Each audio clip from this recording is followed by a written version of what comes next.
هو ليه دايما كل واحد فينا بيبقى عارف ان هو فاهم نفسه وفاهمين نفسنا، ومع ذلك بنكرر نفس الوجع والألم؟ ليه؟ مش عارفين نسيطر ونكرر نفس رد الفعل. يعني ايه علاج شعوري؟ وليه الكلام لوحده مش كفاية؟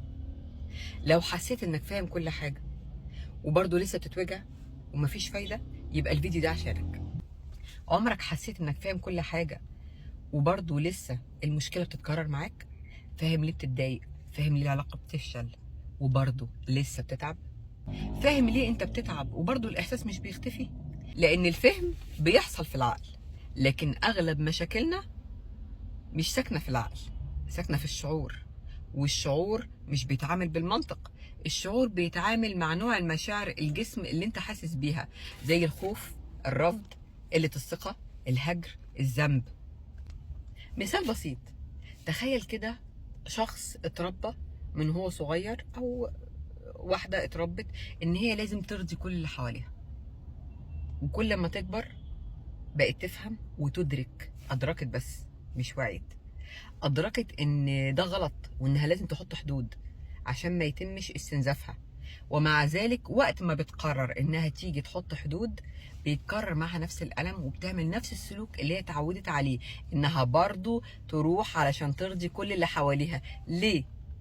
لان الادراك هنا مش كفايه. الادراك انا عارفه السبب لما كبرت، ولكن المشاعر اللي متخزنه ومتبرمجه في جسمك وعلى ردود افعالك انك لازم تعمل ده تاني، والا تبدا تحس بالذنب، تبدا تحس انها مقصره، تبدا تحس انها لازم تعمل كده عشان تحس بالقبول وانها ليها قيمه ومعنى، ولكن بزياده.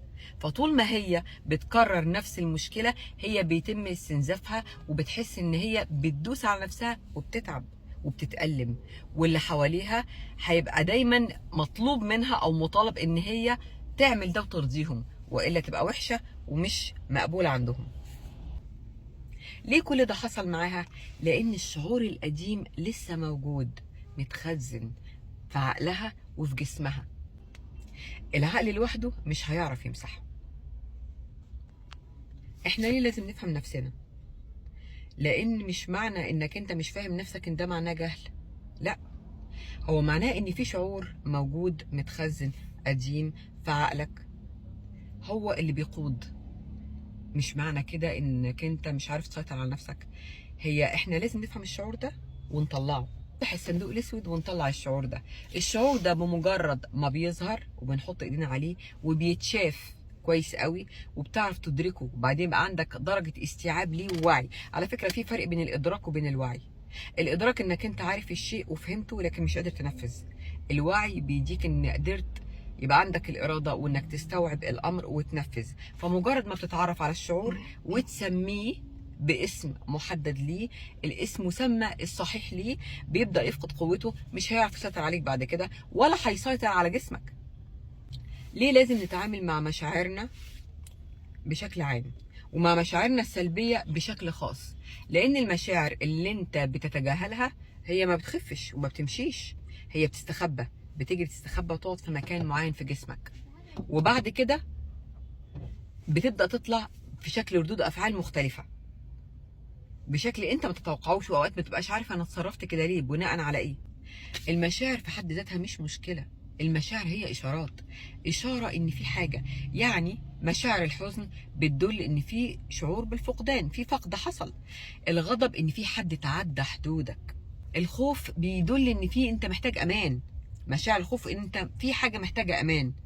والذنب دايما بيبقى دايما بتسبب في جلد الذات. فالمشاعر في حد ذاتها هي اشارات. لو تم تجاهل الاشاره، ايه اللي بيحصل؟ المشاعر دي بتبدا تتراكم فبتكبر فبتزيد، فبتخلي ردود افعالك بتسبب لك مشكله في سلوكك ووجع في جسمك في اماكن معينه تم تخزين فيها الشعور اللي انت تجاهلته وتجاهلت الاشاره بتاعته وما حلتش ما لبتش. الاشاره دي بتقول لك ان في هنا مشكله، حلها، حقق النقص الموجود، ما عملتش انت كده فبتتعب اكتر. في الغالب وفي العاده كلنا بنحب نعيش المشاعر الايجابيه، ولكن المشاعر السلبيه كلنا بنهرب منها وبنداري وشنا عنها. فايه اللي بيحصل؟ بنكبتها ولما بنكبتها بتبدأ تترجم نفسها على ردود أفعال ومشاكل مختلفة. يعني الخوف بتبقى ردة فعله إيه؟ توتر باستمرار، والغضب قلق وعدوانية وتصرفات مش في مكانها، والحزن بيبقى فتور، برود، لا مبالاة، إهمال، فقدان شغف، مش حاسس بحاجة، فقدان الإحساس بالحياة في حد ذاتها، وذبول عام في الجسم وفي الملامح. ليه التعامل مع المشاعر أحسن وأفضل من مقاومتها؟ المقاومة بتخليها أقوى وأصلب، وبتعاند فيك وبتتراكم وبتتجمع وبتخليها تقوى. أنت مش عارف تحل، لكن لما بتسمعها وتفهمها وتتعامل معاها بيبقى في مرونة، بتبدأ المشاعر تهدى، بتعرف تستوعبها، بتعرف انها ما تتخزنش جواك وتفضل تتراكم وتزيد، بترحل، بتمشي، بتسمح لها انك انت محترمها، بتعرف تتعامل معاها بوعي. ازاي اقدر اتعامل؟ التعامل مع المشاعر معناها ان احنا بنغرق فيها، ولكن ولا نسيبها تسيطر علينا. التعامل مع المشاعر بيخليها تاخد دورها ووقتها وترحل، ما تفضلش موجودة وتسبب مشكلة أكبر. مشاعر اللي مسببة لنا مشاكل ومسببة لنا آلام في جسمنا وإجهاد بتتراكم. المشاعر دي المفروض احنا نتعامل معاها ازاي؟ أول حاجة احنا بنسميها، بنديها الاسم زي ما أنا قلت قبل كده، وبعد كده بنحسسها بالأمان، ولازم نكون في وعي، حسها بوعي، بإدراك ووعي أكتر، وتسيبها تتحرك بأمان. ليه تسيبها تتحرك بأمان؟ عشان ما يتمش اختزانها وتركيزها في جزء معين فيك. دي مهمة جدا. المشاعر البسيطة اللي بتقابلنا بشكل يومي، مش مواقف كبيرة، دي احنا كلنا بنعرف نتعامل معاها عادي جدا. موقف حصل لك في الشغل، حد من زمايلك ضايقك، حصل موقف وخلص، خلاص انت اتعاملت معاه. لكن في مشاعر متخزنه قديمه، دي اللي بتحتاج علاج شعوري، وبنبدا نعمل فيها ان احنا بنبدا نسميها وبعدين نتعامل معاها بوعي، بنسيبها تتحرك بامان عشان ترحل وما تتخزنش وتتراكم. وهنا بيجي دور العلاج الشعوري باستخدام تقنيات معينه وخطوات معينه وتمارين معينه بنقوم بيها علشان نفك العقده ونتخلص من الشعور اللي قام بدوره والمفروض اقول له مع السلامه. العلاج الشعوري مش للناس المكسوره وبس. العلاج الشعوري مش معناه ان فيك حاجه غلط. العلاج الشعوري للناس اللي تعبت من تكرار الالم، من تكرار نفس ردود الافعال، تكرار التجارب، تكرار الموقف، تكرار الوجع. العلاج الشعوري للناس اللي محتاجه تعيش حياه اهدى، تبقى هي لا متحكمه في حياتها وفي جسمها وفي علاقاتها.